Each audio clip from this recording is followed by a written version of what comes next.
তোমরা দেখতে পাচ্ছ আমাদের এই মুহূর্তে এই মেশিন তৈরি হচ্ছে 4440 আইসি দিয়ে, ডবল আইসি দিয়ে মেশিনটা এগবেস তৈরি করা হচ্ছে। তো এখন আমরা দেখবো মেশিনটা কোন কি করলে মেশিনটা ভালো বেস দেয়, ট্রাভেল ভলিউম হয়, চেক করবো। ঠিক আছে, আমরা এখন এই মুহূর্তে মেশিনটার মধ্যে গিল লাগানো হয়নি, ওইগুলো লাগাবো। লাগিয়ে নিয়ে যখন মেশিনটা রেডি হয়ে যাবে তখন তোমাদেরকে পুরো ভিডিওটা পোস্ট করতে হবে। ঠিক আছে, ভলিউমগুলো লাগানো হয়নি, ভলিউমগুলো লাগবে।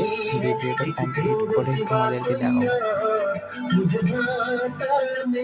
ভিডিওটা দেখে থাকুন, সাথে থাকুন।